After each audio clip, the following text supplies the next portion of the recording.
Hi, everyone, and welcome back to True Crime Echoes. Today's story is one of the darkest and most heartbreaking cases I've ever come across. It's the story of a 16-year-old girl named Sylvia Likens, who was subjected to unimaginable cruelty not just by one woman, but by an entire household, even neighbors and friends who chose silence over action. What makes this case so disturbing isn't only the brutality Sylvia endured, but the fact that it happened in plain sight. People knew. People heard, and yet no one stepped in until it was too late. Sylvia's suffering forces us to confront an uncomfortable truth. Sometimes the worst monsters don't lurk in shadows. They live right next door. This isn't just a story about violence. It's a story about silence, about community responsibility, and about the price an innocent young girl paid when no one came to her rescue. And it's a story that must be remembered. Chapter 1. Gertrude. The making of a monster. When we talk about the darkest crimes, it's easy to think of monsters as something inhuman, something far away from everyday life. But sometimes those monsters are people who live next door, who look ordinary on the outside but carry unimaginable cruelty within. And that brings me to Gertrude Baniszewski, the woman at the center of this story. Gertrude was born in 1929 in Indiana, the third of 6 children in a working-class family. Not much is recorded about her childhood, but one moment stands out. When she was just 11 years old, she watched her father collapse and die from a heart attack. I can't even imagine the impact that must have had on a child. And maybe it planted the seeds of something broken inside her. Maybe it didn't. But what we do know is that Gertrude grew up hard, resentful, and deeply troubled. At 16, she dropped out of school and rushed into marriage with a man named John. Together, they had 4 children, but their home was anything but happy. John was violent, and the abuse Gertrude endured at his hands was witnessed by their children. After 10 years, she left him only to fall into another short-lived marriage, and then strangely back to John again. That second attempt failed too, though it left her with even more children. By her late 30s, Gertrude had been divorced 3 times, abandoned by lovers, and left to raise 7 kids on her own. She was frail, just over 100 pounds, plagued with asthma chain smoking to cope with the stress, and she relied heavily on child support to survive. The image that comes to mind is not of someone stable or nurturing, but of a woman simmering with bitterness, weighed down by poverty and disappointment. And while these details don't excuse what she would later do, they help us understand the environment in which cruelty can take root. Gertrude wasn't an outsider. She wasn't some myth. She was a struggling mother, a neighbor, a woman people thought they knew. But behind those walls, a nightmare was brewing, one that would soon consume an innocent girl named Sylvia Likens. Chapter 2. Sylvia Likens, A Gentle Soul. To understand the tragedy of this story, we need to know who Sylvia Likens was. Sylvia was born in 1949, the daughter of Lester and Betty Likens. Her parents worked with traveling carnivals selling food and running games, which meant life was unstable, and money was always tight. The family wasn't wealthy, in fact, they were barely scraping by. But Sylvia grew up with a quiet resilience that made her stand out. She was one of 5 children.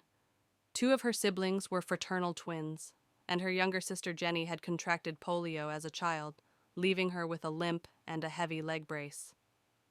Sylvia took it upon herself to protect Jenny, to look out for her in a way that went beyond sibling love. She was fiercely loyal, the kind of sister who would sacrifice her own comfort just to make life a little easier for someone else. As a teenager, Sylvia was known to be shy but sweet. She had a gentle smile, loved music, and enjoyed going to church. To help her struggling parents, she took odd jobs, babysitting, running errands, whatever she could find, and handed over her earnings to support the family. She wasn't naive. She understood hardship, but she carried herself with kindness, and everyone who knew her said she had a good heart. In July of 1965, Sylvia's life took a turn that would seal her fate. Her mother was arrested for shoplifting, leaving her father in a difficult position. He had to keep working the carnival circuit, but he couldn't bring all the children with him. So he looked for a temporary home where Sylvia and Jenny could stay. It seemed like luck when they found a place with a woman they thought they could trust, Gertrude Baniszewski. She was a mother herself, she lived nearby, and she even offered to take the girls in for just $20 a week. For Sylvia's father, that sounded like a safe and practical solution. The girls would stay in a stable home, continue school, and be around other kids their age. But what he couldn't have known, and what Sylvia herself could never have imagined, was that stepping into Gertrude's house was like stepping into a trap. For Sylvia, the girl who always put others first, who worked hard to help her family, it was the beginning of a nightmare she didn't deserve. Chapter 3. The Boarding Arrangement.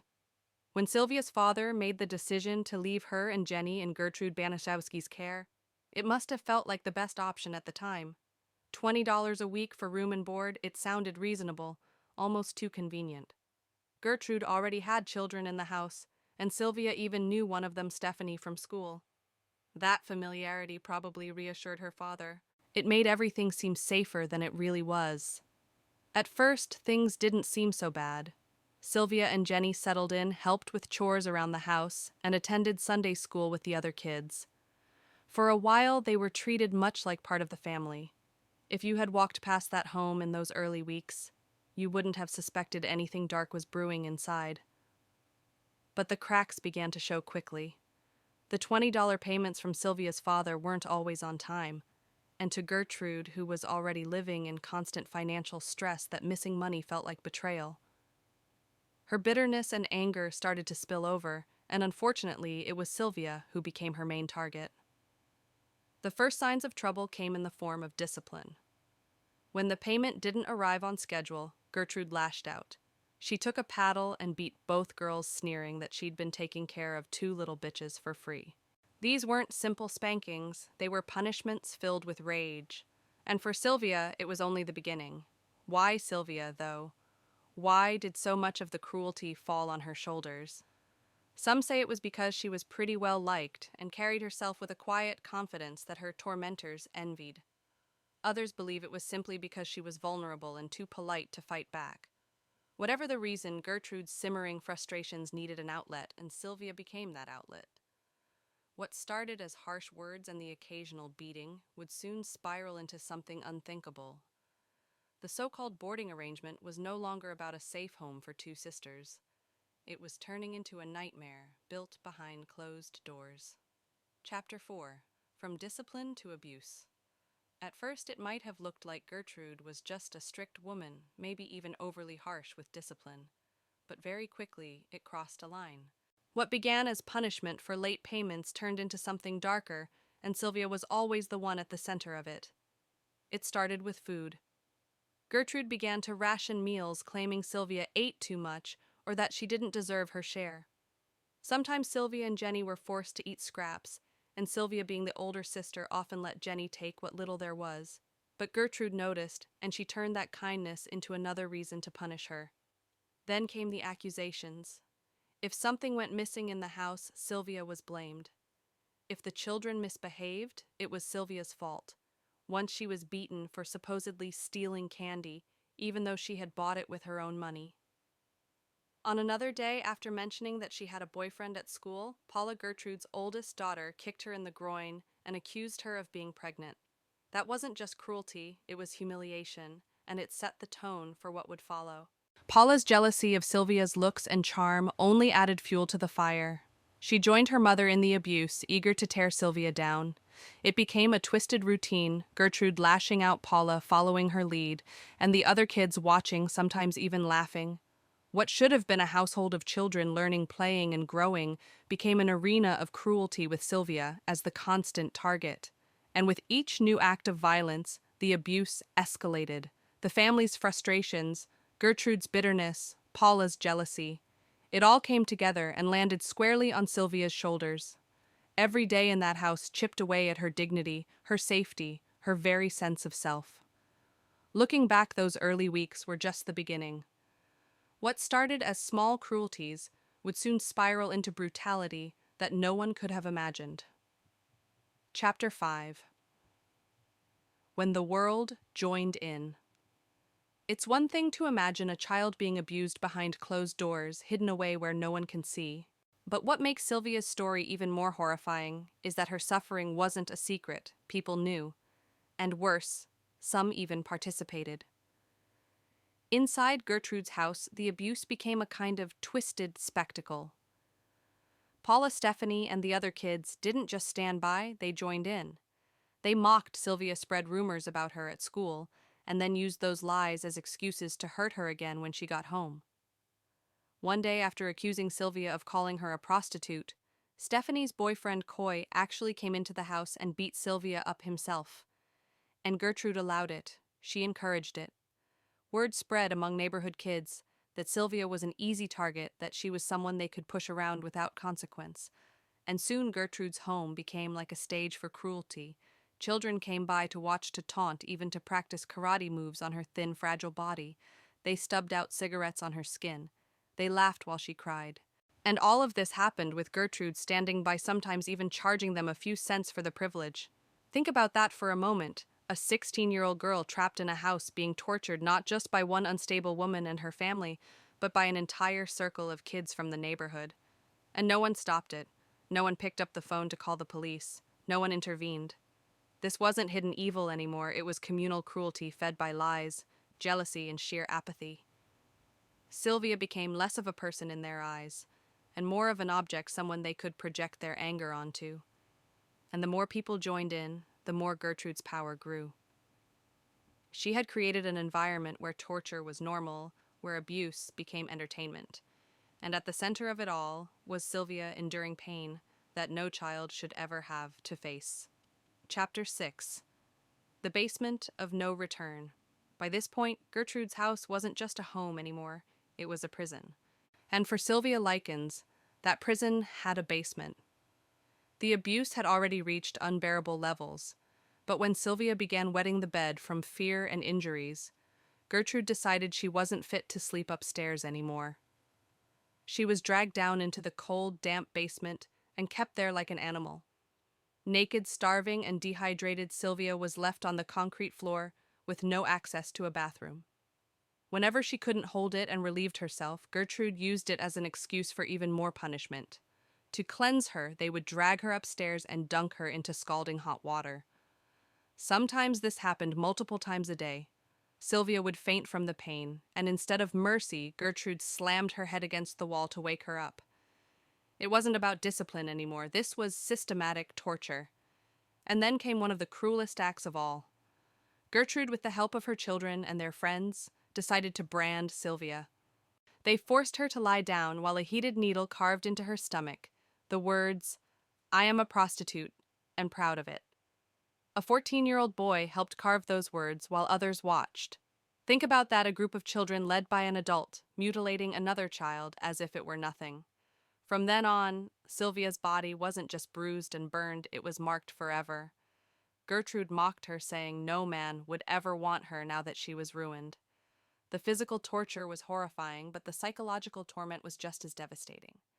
What makes this chapter of the story almost unbearable is the sheer number of people who knew. Neighbors heard screams. Kids who visited the house saw the abuse firsthand. Yet no one intervened. No one stepped in to stop it. And Sylvia, locked in that basement, was left completely alone with no way out. The basement wasn't just a place in Gertrude's house, it was the point of no return. And from here, the cruelty would only escalate until it reached its tragic and inevitable end. Chapter 7. The Fake Letter and the Escape. That never came by this stage. Sylvia's body and spirit were broken, but Gertrude still feared something more than the abuse being discovered. She feared being held accountable. So she came up with a plan, one that would not only shift the blame away from her, but also erase Sylvia's suffering in the eyes of others. Gertrude forced Sylvia to write a letter to her parents. In that letter, Sylvia was made to say that she had run away with a group of boys, that they had beaten her, raped her, and scarred her body. It was a script Gertrude dictated word for word. The idea was simple. If anyone ever asked questions, Gertrude could hand over the letter as proof that Sylvia had brought this fate upon herself. It was a cruel manipulation, turning the victim into her own accuser. But Sylvia wasn't entirely without fight. Even in her weakened state, She overheard Gertrude talking about her next step, how she planned to dump Sylvia in a nearby wooded area and leave her there to die. That was the moment Sylvia tried to escape. Barely able to stand, she clawed her way toward freedom, reaching for the door, the stairs, anything that might take her out of that house of horrors. But she didn't make it. The others caught her, dragged her back, and punished her until she blacked out. Her last chance for survival was gone. That night, Sylvia screamed and banged against the walls of the basement, hoping, praying that someone outside would hear her. And someone did. A neighbor later admitted they heard the cries, the desperate calls for help. But instead of calling the police, they dismissed it as children, fooling around. That silence, that indifference sealed Sylvia's fate as much as Gertrude's cruelty did. It's one of the hardest truths about this case. Sylvia wasn't just betrayed by Gertrude and her family. She was betrayed by an entire community that looked the other way. Chapter 8. Sylvia's Final Hours. By late October of 1965, Sylvia was barely recognizable. 16 years old, but her body had been reduced to skin and bone, covered in burns, cuts, and bruises. She could no longer walk without stumbling.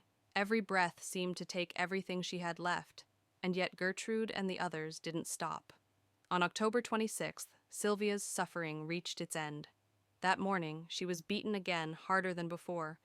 One of Gertrude's children struck her so violently that Sylvia collapsed. She tried to get back up, crawling toward the stairs, as if some small part of her still believed she might escape. But Gertrude met her at the top, furious, and slammed her back down into the basement. Her head hit hard. She grew weaker, slipping in and out of consciousness. The children dragged her into a bath of scalding water, as if punishment could somehow cleanse the sins they had imagined for her. When she fainted, Gertrude barked at them to wake her, striking her again, as though cruelty alone could keep her alive. But Sylvia's body couldn't take any more. By evening, she was gone, 16 years old. Her life ended not by accident, not by illness, but by a calculated, relentless campaign of torture. When the realization set in, there was no compassion, no grief in that house. Gertrude told one of the boys to call the police from a payphone. And when the authorities arrived, she tried to explain it all away, claiming Sylvia had run off with boys, that she'd come back beaten, that Gertrude had done her best to care for her. But the truth couldn't be hidden anymore. Sylvia's body told the real story: more than 150 separate wounds, severe malnutrition, and blunt force trauma to the head. Her death was not sudden, it was the inevitable result of weeks of systematic abuse. And yet in that final moment, Sylvia wasn't completely silenced, because someone else in the house still had a voice, her younger sister Jenny. And it was Jenny who would finally break the wall of silence that had allowed this horror to go on for so long. Chapter 9. Jenny speaks the truth. When the police arrived at Gertrude's house that night, the scene was already strange. Sylvia's lifeless body lay there, and Gertrude spun her story, quickly insisting the girl had run away with boys, that she came back battered and broken, and that she, the concerned caregiver, had done her best to nurse her back to health. On the surface, it might have sounded believable. After all, Gertrude was an adult, a mother, and she spoke with authority. The children hovered silently, their eyes downcast, trained to obey.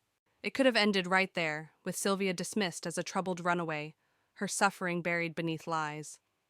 But then came Jenny. Jenny, Sylvia's younger sister, had survived in that house too. She had witnessed everything. She'd endured her own share of fear, though Gertrude mostly spared her compared to Sylvia. And in that moment, standing in the same room where her sister's body lay, Jenny made a choice. She leaned close to one of the officers and whispered words that would change everything. "Get me out of here and I'll tell you everything."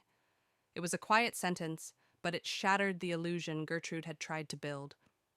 The officer pulled Jenny aside, and slowly the truth began to spill out: the beatings, the starvation, the torture in the basement, the neighbors and classmates who joined in. Jenny's voice was soft, but the weight of her words was undeniable. And just like that, the story Gertrude tried to tell unraveled. Police no longer saw a tragic runaway, they saw the crime for what it really was: calculated abuse and murder. Within hours, Gertrude, her children, and several of the neighborhood teens were under arrest. For weeks, Sylvia's pain had gone unheard, her screams ignored. But in that one moment, through her sister's courage, her story finally broke free, and with it came the first steps toward justice. Chapter 10: Justice or Something Like It. The trial that followed Sylvia's death was one of the most shocking in Indiana's history. The details that came out in court horrified the public, even those who thought they already knew the story. The autopsy revealed more than 150 separate wounds on Sylvia's body, burns, bruises, cuts, and the words burned into her stomach. She had been malnourished, dehydrated, and beaten to death. There was no question about whether she had suffered. The only question was who would be held responsible. Gertrude Baniszewski was charged with first-degree murder. Her daughter Paula faced the same charge, while other children, including Stephanie and John, were charged alongside neighborhood teens like Coy Hubbard and Richard Hobbs. The prosecution painted a devastating picture. This wasn't a single act of violence, but a prolonged campaign of torture encouraged and orchestrated by Gertrude herself. In court, Gertrude tried to distance herself from the crimes. She claimed she was too depressed to manage her household, that the other children were to blame, not her. She minimized her role, insisting that she had done nothing more than discipline Sylvia when she misbehaved. But the jury saw through it. After 17 days of testimony, the verdict came down. Gertrude was convicted of first-degree murder and sentenced to life in prison. Paula was also found guilty, though her conviction would later be reduced to voluntary manslaughter, allowing her to serve only a few short years before walking free. Richard, Coy, and John were convicted of manslaughter and given light sentences in juvenile facilities. For many, the outcome felt like a bitter compromise. Yes, Gertrude would spend the rest of her life behind bars, but the others, the ones who laughed, who beat Sylvia, who branded her, faced only slaps on the wrist. Some would go on to change their names, start new lives, even find respectable jobs, as if Sylvia's torture had been just a shadow in their past. The public was outraged, but the justice system had spoken. And for Sylvia, justice felt incomplete. Her voice was silenced forever, while so many of the people who played a part in her suffering walked away with little more than scars on their conscience. Chapter 11: Legacy and Remembrance. After the trial ended and the sentences were handed down, it might have seemed like Sylvia's story was over. But the truth is, her legacy continued to echo far beyond that courtroom. What happened to her forced people to confront a question no one wanted to answer? How could something so horrific take place in a quiet neighborhood in plain sight with so many people knowing and so few doing anything? For years, the case haunted Indianapolis. Gertrude lived out her sentence as a so-called model prisoner, even earning the nickname Mom from other inmates. She was eventually paroled in 1985, a decision that sparked outrage. People signed petitions, begged the state to keep her behind bars, but she walked free. She died only a few years later of lung cancer, but for many, her release felt like one last betrayal to Sylvia's memory. Others involved in the crime also slipped back into society. Paula, Gertrude's daughter, changed her name and even became a teacher for a short time before her past caught up with her. John became a minister claiming to have found redemption. Richard and Coy carried their demons in different ways. One dying young from cancer, the other living a troubled life until his own death. But Sylvia was the one who never had a chance. 16 years old, her life stolen before it could even begin. And that's why, in 2001, a memorial was erected in her honor in Indianapolis. The plaque doesn't just bear her name, it carries a message that her death must never be forgotten, and that her story stands as a warning about what happens when cruelty is allowed to grow unchecked, when silence protects the abuser instead of the victim. Her case has been retold in books, documentaries, and even a film, An American Crime. But more than that, it lives on in the collective memory of those who hear it. Because once you know Sylvia's story, you can't unknow it. You can't forget her face, her suffering, or the fact that it wasn't just one person who failed her, it was a community. And maybe that's the hardest truth of all. Evil didn't just live in Gertrude's house. It thrived in the silence outside of it. Sylvia's story forces us to ask ourselves, if we saw something like this happening today, would we have the courage to speak up? Or would we too look the other way? Sylvia Likens, will never be forgotten, not as long as her story is told. And that is the tragic story of Sylvia Likens, a young life stolen by cruelty, betrayal, and a community that looked the other way. While the people responsible for her death faced varying degrees of justice, nothing could undo the suffering Sylvia endured in her final weeks. Her name now stands as both a warning and a reminder. A warning of what can happen when abuse is ignored, and a reminder that we all share responsibility in protecting those who cannot protect themselves. Sylvia's voice was silenced in 1965, but her story continues to echo through memorials, films, and every retelling like this one. Thank you for joining me today on True Crime Echoes. If this story moved you, please consider sharing it, because keeping Sylvia's memory alive is one small way to honor her. Don't forget to like, comment, and subscribe for more true crime stories that dig beneath the headlines and into the human cost of violence. Until next time, stay safe, be kind, and remember, silence can be just as dangerous as cruelty.